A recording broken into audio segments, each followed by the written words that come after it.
예, 오늘날 세상이 교회를 바라보는 시선이 그렇게 곱지 않습니다. 교회 밖에서도 그렇고 교회 안에서도 한숨 소리가 끊이지 않고 있는 그런 시대인 것 같습니다. 제가 저녁 기도회 때도 잠깐 말씀드린 것처럼 이전에는요, 교회에서 뭔가 불미스러운 그런 사건이 생기면 그 인터넷 어떤 댓글이 올라올 때는 아니 교회가 어떻게 그럴 수 있냐, 그런 댓글들이 상당히 많이 올라왔어요. 근데 요즘은요, 교회에서 불미스러운 사건이 생긴다 할지라도 교회가 뭐 다 그렇지 하는 그런 어떤 이 자조 섞인 그런 비아냥거리는 그런 말들이 이렇게 올라오고 있는 거죠. 그러니까 시대가 어떻게 교회에 대한 기대를 접어버렸다는 그런 안타까운 모습을 보게 되어지는 겁니다. 그런 현상을 보면 참 목회자의 한 사람으로 마음이 참 무겁고 좀 아픕니다. 물론 그렇게 교회가 그렇게 된 중심에는 못난 그런 목회자들 때문이기 때문에 더 죄송하고 더 부끄러운 그런 마음이 있습니다.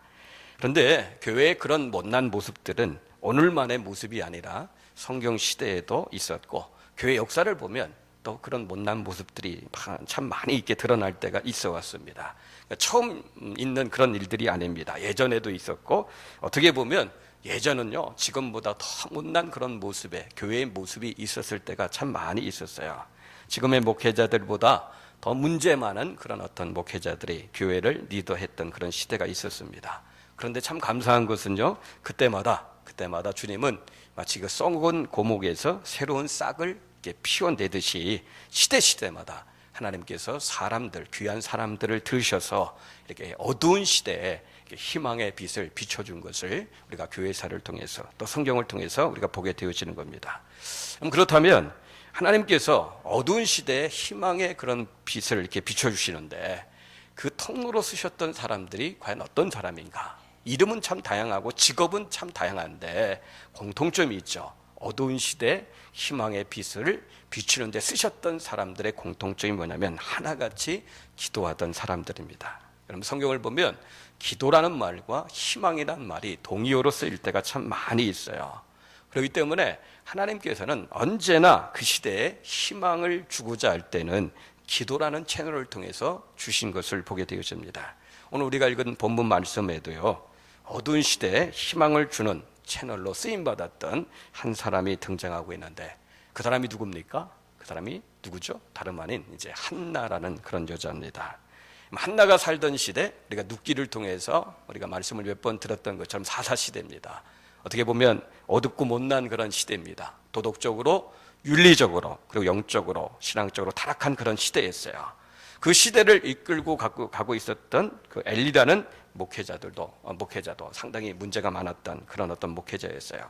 이래저래 어둡고 문제가 많았던 그런 시대였는데 그런 어두운 시대에 한 줄기 희망의 빛을 비추기 위해서 하나님이 한 사람을 들어 사용하셨는데 그 사람이 다른 사람이 아니라 기도하던 한나라는 이 여자를 하나님이 들어 사용하신 거죠. 그래서 지금 우리가 계속해서 저녁 기도회 중이기 때문에 이 한나라는 이 여자의 기도의 그런 특징을 같이 한번 묵상해 보면서 하나님께서 정말 어두운 시대 빛으로 사용하셨던 그런 사람들이 드린 이 기도에는 어떤 특징이 있는가, 그 특징에 대해서 같이 묵상해 보기 원합니다. 여러분들, 이 어두운 시대의 빛을 발하기 위해서 한나 같은 기도하는 사람 몇 사람이나 필요합니까? 한나같이 기도하는 사람 몇 사람 필요해요? 오늘 본문에 보면 한 사람만 있으면 돼요. 이제 한 사람만 있으면 돼요. 이 한 사람만 있으면 된다는 또 이 말을 듣고 내가 안 해도 되겠다. 그 목사님이 하십시오. 권사님이 하십시오.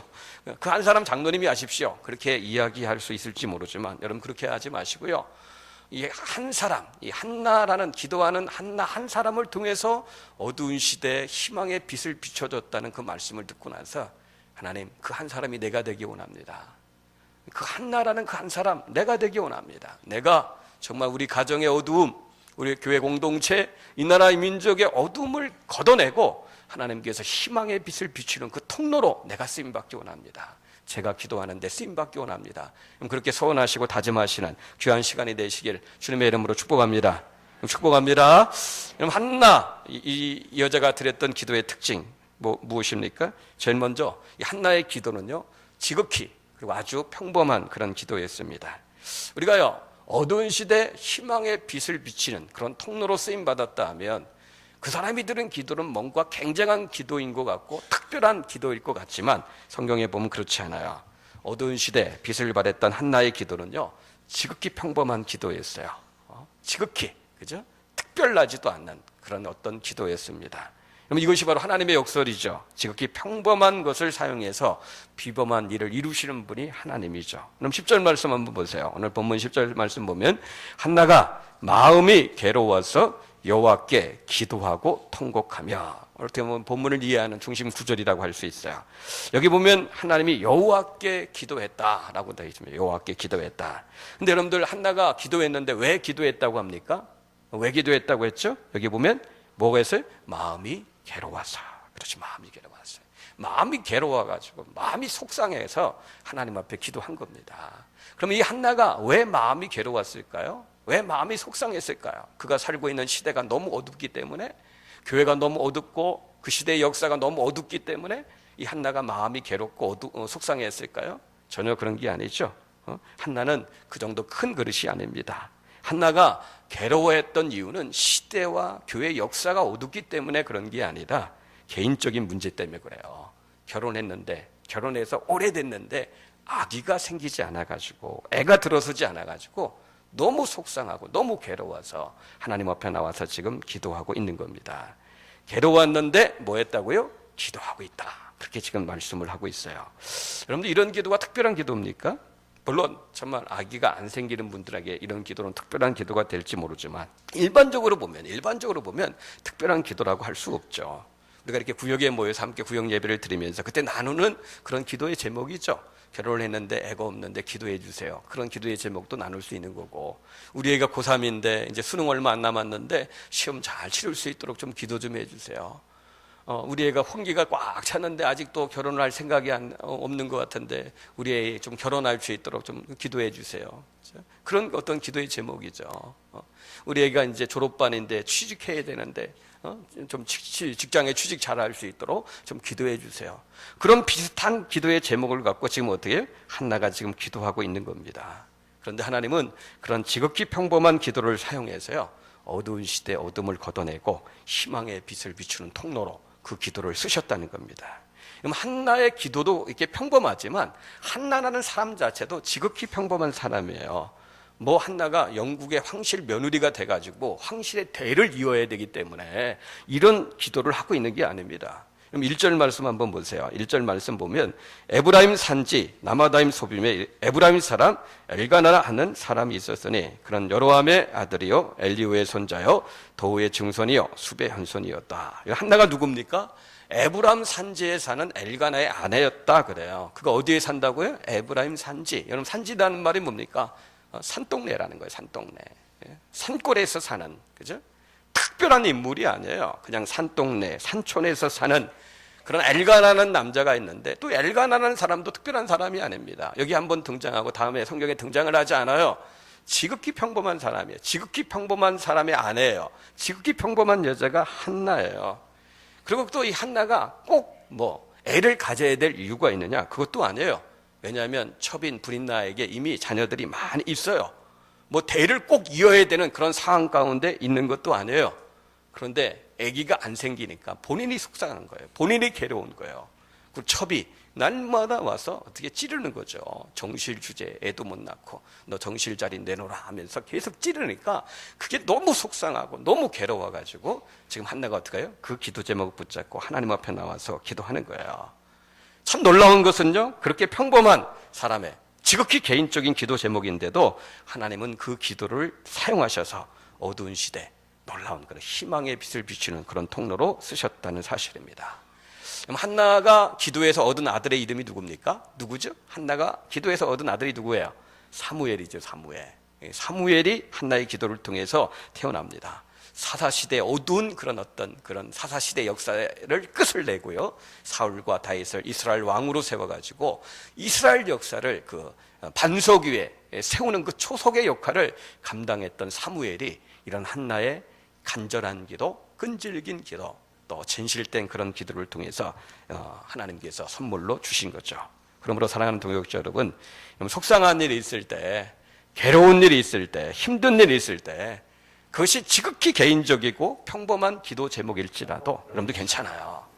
그 기도의 제목 갖고 하나님 앞에 나오셔서요. 속상하고 힘든 일 있을 때 하나님 앞에 그 일을 갖고 나와서 기도하셔야 되는 거예요. 그럼 힘든다고 해서 속상하다고 해서 엉뚱한 데 가서 속리하지 마시고요. 소주 공부하는 사람들 돈 내주지 말고 엉뚱한 데 가서 제발 엉뚱한 일을 하지 마시고 속상하고 힘들어도 그게 지극히 나에 관한 개인적인 기도의 제목일지라도 하나님 앞에 그 기도 제목 갖고 나오면요, 내 문제도 해결될 뿐만 아니라 그걸 통해서 하나님이 내가 생각하지 않았던 놀라운 역사를 행하시는 그런 통로로 쓰실 수 있다는 것을 기억하십시오. 지극히 개인적인 기도 제목으로 기도해도 본인만이 아니라 한 시대를 위해서 하나님이 그 기도를 사용하실 수 있는 겁니다. 성경은 절대 남의 이야기가 아니라고 했죠. 이 한나의 이야기를 나의 이야기로 받으면 내 인생 가운데도 그대로 이런 역사가 나타나는 거예요. 한국 교회와 이 나라 민족을 위해서 거창하게 기도하는 그런 기도 아니어도 괜찮아요. 그저 나의 괴로운 문제, 나의 속상한 문제, 힘든 문제, 어떻게 보면 그것이 풍물적인 기도 제목으로 보일 수 있다 할지라도 그래도 그 괴롭고 속상하고 힘든 문제 하나님 앞에 갖고 나와서 기도하라는 거예요. 한나처럼 하나님 앞에 나와서 기도하라. 그러면 하나님께서 놀랍게 그 기도를 사용하셔서 한 시대의 그런 희망의 빛을 비추는 그런 역사를 이루는 데 사용하실 수 있다는 겁니다. 그런 말씀을 이렇게 준비하면서 하나님께서 왜 하나님을 잘 믿는 사람들의 인생 가운데 이렇게 고통을 허락하실까? 왜 괴롭고 힘든 일이 있을까? 여러 가지가 이유가 있을지 모르지만요. 그 중에 한 가지는 뭡니까? 왜 하나님을 믿는 사람들에게 고통이 있고 힘들고 어려운 문제가 있습니까? 기도의 자리로 부르는 사인이죠. 하나님 기도하라는 사인입니다. 이 사람들은요, 보통 때는 기도 잘 안 합니다. 그런데 괴로운 문제, 속상한 문제, 힘든 문제 생기면 자기가 알아서 이렇게 기도의 자리로 나오는 경우가 참 많지 않습니까? 그래서 하나님은 정말 하나님을 믿는 백성들의 인생 가운데도 이렇게 속상한 문제, 괴로운 문제, 힘든 문제를 허락해 주는 그런 경우가 참 많이 있습니다. 그럼 하나님은 이 사무엘이라는 귀한 선물을 주셔가지고 어두운 시대를 끝내기 원하는데 이 선물을 담을 만한 그릇을 하나님이 찾고 있는데 찾고 있다가 한 사람을 발견한 거예요. 그 한 사람이 누구냐면 한나야. 한나. 간절하게 기도했던 한나. 진실되게 애절하게 진심으로 기도했던 그 한나를 발견하시고 하나님께서 한나라는 그릇 안에 이 사무엘이라는 놀라운 선물을 허락해 주신 거죠. 그럼 그렇습니다. 하나님께서 한 시대 그런 희망의 빛을 비추기 위해서 사용한 인물은요, 똑똑한 사람이 아닙니다. 실력 있고 능력 있는 사람 아니에요. 기도하는 사람을 사용하셨어요. 그 기도도요, 뭐 북과 조찬 기도에 뭐 대통령한테 가가지고 대통령과 함께하는 뭐 북과 조찬 기도에 뭐 부국 대국의 무슨 집회 거기서 한 그런 기도가 아니라 아무도 모르게 홀로 은밀하게 하나님 앞에 신음하며 괴로워하며 기도했던 그 하나의 기도를 사용하셔서 이 놀라운 일을 이루셨다는 것을 기억하셔야 돼요. 거창한 기도 제목이 아니어도 좋습니다. 결혼한 사람이 애 없어서 애 낳게 해달라는 기도, 이것만큼 사적인 기도가 어디 있습니까? 근데 그런 기도 제목도 괜찮아요. 그런 기도의 제목일지라도 하나님 앞에 나와서 진실되게 기도하라는 거예요. 진실되게, 진심으로, 간절하게 하나님 앞에 기도하라는 겁니다. 이 말씀에 의지해서 여러분들에게 다시 한번 부탁격 권면의 말씀을 드립니다. 그 어떤 지혜보다 기도가 가장 지혜로운 겁니다. 그 어떤 능력보다 기도가 가장 능력이 있는 겁니다. 그러므로 기도하시기 바랍니다. 기도하시기 바랍니다. 진실되게, 간절하게, 애절하게 기도하는 한나가 되셔야 됩니다. 두 번째로요. 한나의 첫 번째 기도의 특징은 평범한 기도였어요. 그러나 그 안에 진실이 담겨져 있고 진심이 담겨져 있고 애절함이 담겨진 그런 기도였어요. 두 번째는 뭐냐면 이거보다 좀 특별한데 한나의 기도의 두 번째 특징이 뭐냐면 위로받기를 거절하고 계속해서 기도하는 그 기도가 한나의 기도입니다. 그러면 하나님이요 한나의 그런 기도를 사용하셔서 어두운 시대에 희망의 빛을 이렇게 비춰주셨는데 그 한나의 기도가 어떤 기도였냐고요? 위로를 거절한 그런 기도, 위로받기를 거절한 그런 기도였어요. 마음이 괴로울 때 위로받는 거 참 좋지 않습니까? 여러분들 참 조심할 것은 위로받는 거 참 좋지만 위로에 너무 빠지면요 기도의 자리를 떠나는 경우가 많이 있다는 것을 기억하셔야 돼요. 위로에 빠지면 기도에 위기가 올 수 있다는 것을 기억하셔야 돼요. 그럼 8절 말씀 한번 보세요. 8절 말씀 보면 그의 남편 엘가나가 그에게 이르되 한나여 어찌하여 울며 어찌하여 먹지 아니하며 어찌하여 그대의 마음이 슬프냐 내가 그대에게 10아들보다 낫지 아니하냐 하니라.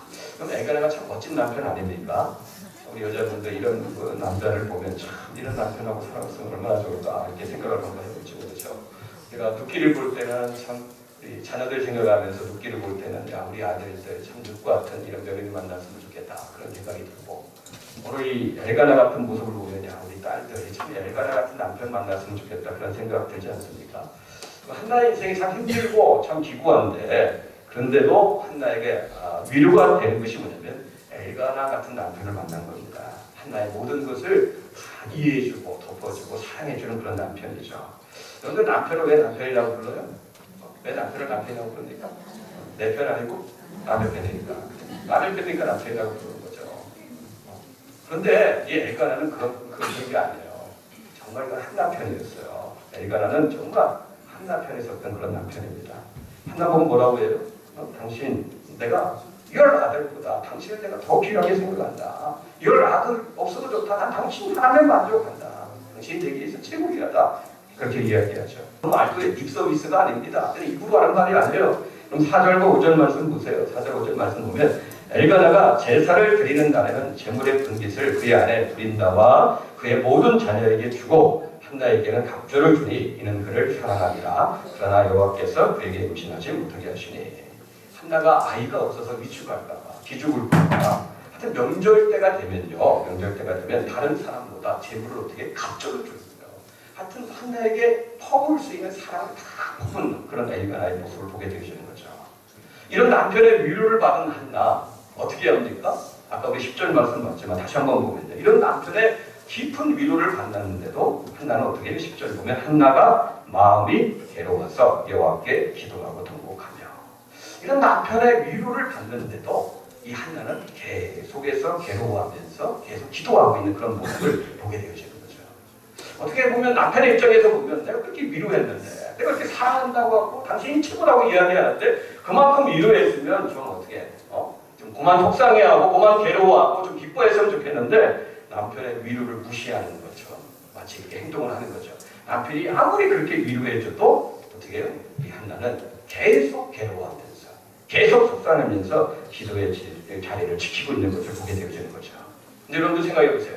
만약 그때 한나가 그 남편 엘가나의 위로를 받고 그 속상한 마음, 괴로운 마음이 싹 가셔가지고 기도의 자리를 떠났다면 하나님께서 한 시대, 어두운 시대 희망의 빛을 비치는 그런 통로로 한나는 쓰임받지 못했을 겁니다. 우리 성도들이 교회에 올 때 위로받기 원하는 그런 마음으로 오죠. 그래서 설교 내용이 좀 위로가 되는 그런 말씀을 들으면 은혜를 받아요. 나쁜 거다 이제 성도들이 설교 예배 끝나고 나서 가서 목사님 오늘 설교를 통해서 위로 많이 받았습니다. 그렇게 말씀하시는 분들이 종종 있어요. 그런 얘기를 들으면 야, 참 우리 교인들이 위로가 필요하는구나. 위로의 설교를 좀 많이 해야 되겠구나. 뭐 그런 생각도 할 때 있지만 때는 목사가 이 설교자가 목사 마음대로 설교할 수 있는 게 아니니까 본문이 정해지고 본문 안에서 하나님께서 하시고자 하는 말씀을 전해야 되니까 그렇게 하지 못할 때가 참 많이 있죠. 요즘 저녁 기도에 나오시는 분들 어떻게 보면 마음이 좀 불편할 수가 있어요. 그래서 지금 소선지자 한 장 한 장을 보고 있는데 호세아부터 시작해서 요나서까지 한 장 한 장 보고 있는데 이런 소선지자를 보다 보니까 계속해서 죄를 지적하고 그렇죠? 회개를 촉구하고 심판을 강조하는 그런 말씀이 계속 반복해서 나오는 거예요. 하루 종일 직장에서 피곤하고 힘들게 위로받으려고 교회 왔는데 이건 뭐 계속 반복해서 죄 막 지적하죠. 회개하라고 하죠. 회개하지 않으면 하나님의 심판은 끝까지 찾아가서 심판한다고 계속하죠. 설교한 저도 그렇고 설교를 듣는 여러분들 가운데 부담이 되는 그런 분들이 없지 않아 있을지 몰라요. 그러나 여러분들 이 말씀을 통해서 본문 말씀을 통해서 예수님께 하나님께서 주시는 교훈이 뭡니까? 혹 위로가 선포된다 할지라도 어떻게 하라고요? 그 위로를 거절하라. 그 위로를 거절하라. 때는 목사를 통해서 남편을 통해서 주위에 있는 다른 사람들을 통해서 위로가 선포된다고 할지라도 위로를 거절해라. 위로를 거절하고 뭐하라고 합니까? 위로를 거절하고 뭐하라고요? 계속 기도해라. 위로를 거절하고 계속해서 기도해라. 여러분 한나가 정말 만약 이 남편의 위로에 마음이 진짜 싹 녹아가지고 더 이상 기도하지 않았다? 그러면요 한나의 인생에 있던 어두움도 그 한나의 인생에 있었던 어두움도 계속됐을 거고 한나가 싫었던 그 시대의 어두움도 아마 계속됐을 거예요. 아니 어떻게 보면 하나님께서 한나 안에 다른 사람을 들어가지고 한나가 살았던 그 시대의 어둠을 얼마든지 걷어내실 수 있었겠지만 만약 한나가 기도의 자리를 포기했다면 한나 자신의 인생의 어둠은 결코 걷어내지 못했을 것입니다. 그러나 이 한나는요 위로받기를 거절하고 끝까지 속상해하면서 괴로워하면서 응답이 있을 때까지 기도했기 때문에 한나 자신의 인생의 어둠도 걷어내게 되는 거고 한나가 살았던 그 시대의 어둠도 이 한나가 걷어낼 수 있는 그런 통로로 쓰임받게 될 수 있었던 겁니다. 우리가 가끔 그런 얘기 듣죠. 기도의 야성을 회복해야 된다. 요즘 시대 너무나 이 야성이 없는데 영적인 야성이 없는데 기도의 야성을 회복해야 된다. 그런 말을 자주 듣는데요. 그럼 기도의 야성을 회복한다는 말이 뭡니까? 그 말이 뭐 산에 가서 정말 옛날처럼 이 소나무 뿌리 붙잡고 막 흔들어서 뽑아내고 주여 삼창하면서 큰 소리로 하나님 앞에 기도하고 그런 걸 이야기하는 게 아니죠. 기도의 야성은 딴 게 아니라 응답이 오기 전까지 어떤 위로도 거절하고 그죠? 속상해도 마음이 괴로워도 끝까지 기도의 자리를 지키는 거 그게 바로 기도의 야성인 겁니다. 사랑하는 여러분 이런 기도의 야성이 꼭 있기를 주님의 이름으로 축원합니다. 축원합니다. 지금 우리 교회가 저녁 기도회를 지금 몇 번 계속해서 하고 있어요. 우리가 저녁 기도회 참여할 때마다 마음속으로 그렇죠. 하나님 이번 저녁 기도회 내가 참여하는데 꼭 이번에는 이 기도 꼭 하나님이 응답해 주셨으면 좋겠습니다. 나에게 너무 중요한 기도 제목인데 하나님께서 이번 저녁 기도회 꼭 응답해 주었으면 좋겠습니다. 그런 마음으로 우리가 저녁 기도회에 참여해요. 그래서 끝나는 날까지 그 기도의 제목을 놓고 하나님 앞에 기도하는데 그 저녁 기도회가 끝날 때까지 21일을 하든 40일을 하든 이번에는 50일을 하는데 50일을 하든 그 기도 제목 응답이 안 되는 거예요. 그럼 어떻게 해요? 마음이 어떻게 해요? 속상하죠. 마음이 속상하죠. 마음이 막 무겁고 마음이 막 괴롭죠. 그래서 다음에 저녁 기도 한다고 하면요. 뭐 기도해도 소용이 있네요. 지난번에 나 나와서 그렇게 열심히 하나님 앞에 응답해달라고 기도했는데 하나님 그 응답도 안 해주셨는데 하고 어떻게 해요? 참석하려고 하는 그 마음이 식어질 수가 있는 겁니다. 그럼 그때가 바로 기도의 야성을 발휘할 때인 거야. 속상해하면서 괴로워하면서 하나님 지난 저녁 기도했는데 그렇게 하나님 앞에 응답해달라고 기도했는데 응답 안 해주셨는데 나 속상합니다. 마음이 다 괴롭습니다. 그래도 내가 끝까지 기도의 자리를 지키겠습니다. 그럼 나오는 거예요. 그게 바로 기도의 야성을 발휘하는 겁니다. 사랑하는 도역자 여러분, 여러분 괴로운 일이 있을 때 섣불리 위로받으려고 하지 마십시오. 위로받기를 거절하고 끝까지 속상해하면서 끝까지 괴로워하면서 응답이 있을 때까지 기도의 자리를 지키셔야 돼요. 기도의 자리를 사수하셔야 돼요. 사수라는 말이 참 부담스럽죠. 죽음으로써 지키라는 거죠. 기도의 자리, 죽음으로써 지킬 각오를 우리가 해야 된다는 거죠. 그럴 때 어떻게 내 개인과 내 가정의 어둠도 걷어내지는 거고 나를 통해서 하나님께서 공동체의 어둠도 걷어내는 그런 통로로 저와 여러분들을 쓰시는 거죠. 마지막 한 가지 봅니다. 하나의 기도에는 어떤 특징이 있을까요? 이해받지 못해도 끝까지 기도하는 겁니다. 이해받지 못하고 기도해야 되는 거예요. 내가 기도할 때 다른 사람들이 좀 이해를 해주면 좋을 텐데 혹 이해를 해주지 않는다 할지라도 기도하라는 거예요. 다른 사람이 볼 때 뭐 저런 거 갖고 기도하냐, 저런 게 무슨 기도 제목이 되냐 이렇게 비아냥거리는 소리를 우리가 들을 수 있는데 그럴지라도 어떻게 기도하는 거예요. 오늘 이렇게 본문에 보면 한나가 정말 속상해가지고요. 마음이 너무 괴로워가지고 진심으로 기도하는데 그걸 이해해주지 못하고 이상한 시각으로 보는 사람이 나옵니다. 누굽니까? 그럼 12절, 13절, 14절 보세요. 그가 여호와 앞에 오래 기도하는 동안에 엘리가 그의 입에 주목한즉 그의 입을 주목한즉 한나가 속으로 말하되 입술만 움직이고 음성은 들리지 아니하므로 엘리는 그가 취한 줄로 생각하니라. 엘리가 그에게 이르되 네가 언제까지 취하였겠느냐 포도주를 끊으라 하니. 속상해서 괴로워서 하나님 앞에 신음하면서 기도하는데 그걸 이해를 못해줘요. 누가 이해를 못합니까? 김 집사님이 이해 못하나요? 김 권사님이 지금 이해 못하고 있어요? 김 장로님이 지금 이해를 못하는 거예요? 아니죠. 김 목사가 지금 이해를 못하는 거예요. 오늘 본문에 보면 누구예요? 엘리라는 목회자가, 엘리라는 목사가 그렇게 신음하며 고통하며 괴로워하면서 기도하는 것을 이해 못하는 겁니다. 여러분들 혹시 제가 여러분들의 기도를 이해 못해드린 적 있나요? 있다면 그걸 뭐 새로운 일로 생각하지 마십시오. 성경에도 있어요. 성경에 나온 일이에요. 여러분들이 그런가 보다 그렇게 생각하시면 됩니다. 근데 혹시 정말 제가 여러분들의 기도를 정말 이해 못해드린 적이 있다면 진심으로 여러분들에게 사과를 드립니다. 근데 오늘 하나님의 말씀이요 우리에게 주는 교훈이 뭐냐면 목회자가 내 기도를 이해해 주지 못한다 할지라도 어떻게 하라고요? 목사가 내 기도를 이해해 주지 못한다 할지라도 어떻게 하라고요? 어떻게 하라고요? 시험에 빠져 기도하지 않는 게 아니라 어떻게? 계속 기도해야 돼요. 그래야 희망이 있는 거예요. 다른 사람은 몰라서 목사님은 그래도 내 기도 이해해 줄 줄 알았는데 목사님도 내 기도 이해 못한다. 에라 모르겠다. 나 기도 안 해. 하고 어떻게? 뒤로 놀부러지면 안 되고 그럼에도 불구하고 계속해서 기도하셔야 되는 거예요. 물론 쉬운 일이 아니죠. 기도라는 것 자체가 힘든 사역이기 때문에 주위 사람의 이해가 필요하고 응원이 필요하고 격려가 필요하죠. 누군가가 좀 붙들어줘야 되고 힘을 시도해줘야 되는 거죠.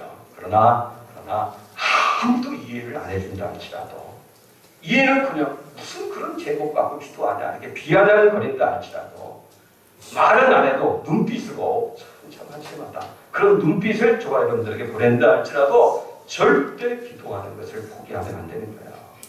무슨 소리를 듣는다 할지라도 무슨 눈빛을 우리가 받는다 할지라도 절대 기도하는 것을 포기하지 마시고 계속해서 기도해야 하는 겁니다.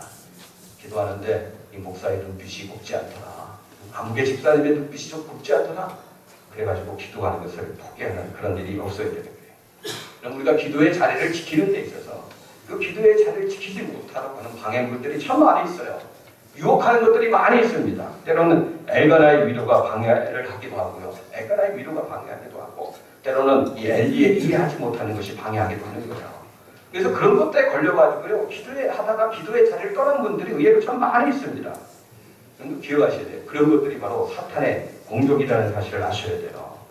하나로 하여금 그 기도의 자리를 포기하게 만들기 위해서 엘가나를 통해서 위로하는데 그 배후에는 사탄의 공격이 있다는 것을 기억하셔야 돼요. 하나로 하여금 기도의 자리를 지키지 못하도록 하기 위해서 엘리의 이해하지 못하는 것을 통해서 공격을 하는데 그 배후에는 사탄의 공격이 있다는 것을 기억하셔야 돼요. 사탄이 확실하게 알고 있는 것이 하나 있어요.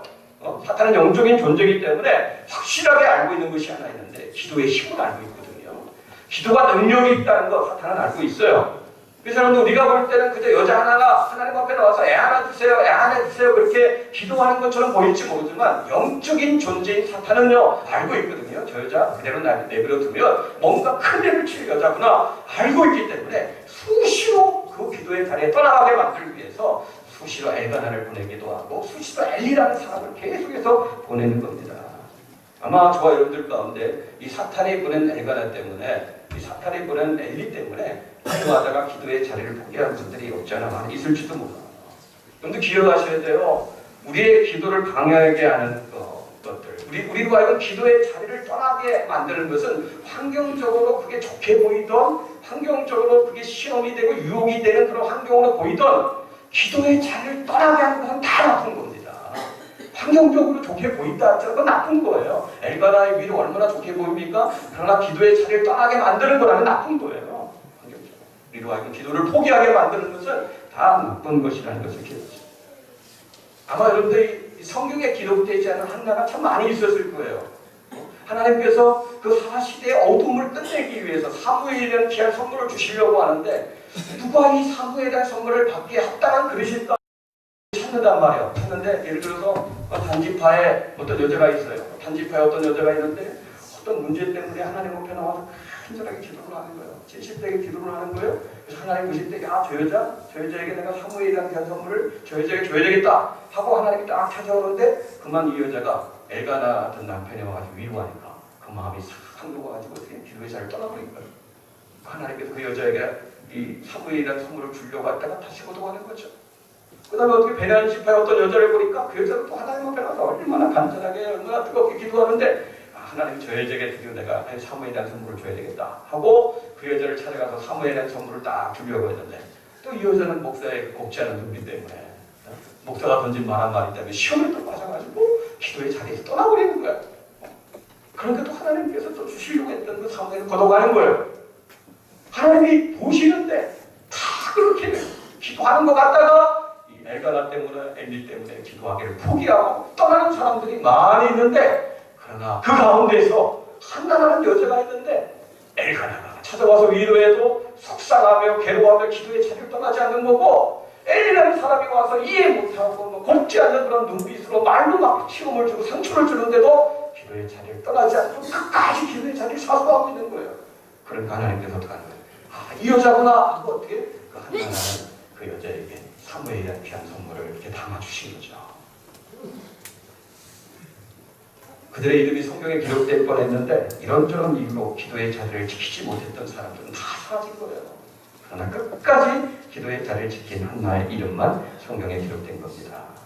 사랑하는 성도들 여러분, 요즘 우리 많은 그런 우리 성도들, 많은 목회자들이나 성도들이 그런 얘기를 해요. 우리가 사는 이 시대는 사사시대로 갔다 그런 얘기를 해요. 세상은 물론이고 교회도 도덕적으로, 윤리적으로, 영적으로 많이 혼탁했고 타락해졌다. 사사시대와 똑같다 그런 얘기를 합니다. 그 책임의 중심지에 문남 목회자들이 서 있는 것을 보게 되어지죠. 그러나 사사시대의 어두운 책임이 엘리와 같은 그런 제사장에게 있었지만 그 어두운 시대를 끝나는 책임이 한나에게 있었다는 것을 기억하셔야 돼요. 그러므로 한나와 같은 한 사람이 교회에서 너무나 중요한 인물인 겁니다. 너무나 중요한 인물이에요. 한나처럼 기도하는 한 사람, 이 사람이 교회에서 가장 중요한 인물들인 겁니다. 기도하는 사람이 교회의 리더입니다. 오늘 설교 제목이 뭐예요? 기도하는 사람이 교회의 리더다. 그거예요. 기도하는 사람이 정말 교회의 중심입니다. 목사로서 정말 솔직하게 여러분들에게 말씀을 드리는데 행정적으로는 교회의 중심이 당에 있다고 생각할지 모르지만 영적인 의미에서 볼 때 교회의 중심은 기도하는 사람들에게 있습니다. 여러분 직분하고 중심은 다른 겁니다. 직분과 중심은 엄연하게 다른 거예요. 저는 가끔 그런 생각을 할 때가 있어요. 제가 이렇게 밖으로 드러날 때, 이렇게 형식적으로 드러날 때 교회 대표나 교회 리더로 이렇게 드러나고 있는데, 저도 제 자신이 이제 교회 리더인 줄 알고 그렇게 이제 사역을 하다가 나중에 하늘나라에 딱 갔는데 그게 아닐 수도 있다라는 그런 과거를 제 나름대로 하고 있어요. 제가 교회 리더인 줄 알았는데 하늘나라 가보니까 제가 교회 리더가 아니라 정말 이 교회를 위해서 피눈물 흘리면서 기도하신 분들, 정말 목숨 걸고 희생하면서 기도하신 분들, 피곤하고 힘들고 병들어도 기도의 자리를 사수하신 분들, 기도의 자리를 지킨 분들, 그분들이 교회 리더 자리에 다 앉아있고 저는 아마 저 먼 발치 밑에 혹시 앉아있지 않을까 그런 생각을 좀 해볼 때가 있어요. 기도하는 사람 교회 리더입니다. 이번 50일 저녁 기도회를 태우면서 어떤 집사님이 그런 기도부터 그래요. 그분이 이제 직업상 한 곳에 이렇게 정해져 있는 곳이 아니라 이쪽에서 일이 끝나면 또 다른 곳으로 옮기고 또 그곳에 일이 끝나면 또 다른 곳으로 옮기고 그렇게 일을 하시는 분인데 거기 그런 기도 제목을 부탁해서 목사님 50일 저녁 기도에 내가 빠지지 않고 끝까지 잘 참석할 수 있도록 될 수만 있다면 이 서울 근교 가까운 데서 좀 일할 수 있도록 일거리가 좀 멀리에서 있는 게 아니라 서울 가까운 곳에서 좀 일할 수 있도록 그래서 기도에 빠지지 않고 잘 참석하고 또 할 수만 있다면 공사를 하고 싶은데 공사할 수 있도록 좀 기도해 주십시오. 저는 그런 말을 들을 때마다 그런 분들이 교회 리더라고 생각합니다. 그런 마음을 갖고 하나님 앞에 기도하려고 몸부림치는 그런 사람들이 교회 리더라고 생각합니다. 하늘나라 가면 그런 분들이 교회 리더 자리에 분명히 앉아있으리라고 생각합니다. 기도를 통해서 하나님과 통하는 사람, 하나님과 가까이 지내는 사람, 이 사람이 바로 교회 리더입니다. 말씀드렸습니다. 정말 어두운 시대 희망의 빛을 비출 수 있는 사람, 어떤 사람입니까? 하나처럼 기도하는 사람이에요. 지극히 개인적인 기도 제목이 있지라도 마음이 괴롭고 속상한다 할지라도 진실되게 뜨겁게 간절하게 애절하게 기도하는 사람, 그리고 위로받기를 거절하는 또 이해받지 못한다 할지라도 끝까지 속상하면서 괴로워하면서 기도의 자리를 지키는 사람, 이런 사람들이 교회 리더고 이런 사람이 개인의 인생의 어둠도 걷어내는 거고 이런 사람을 통해서 교회 공동체나 그 나라 민족의 어둠을 걷어내는데 하나님이 이런 사람들을 쓰시는 겁니다. 이렇게 하나님 앞에 쓰임받는 기도의 사람 다 되시기를 주님의 이름으로 축복합니다. 기도하겠습니다.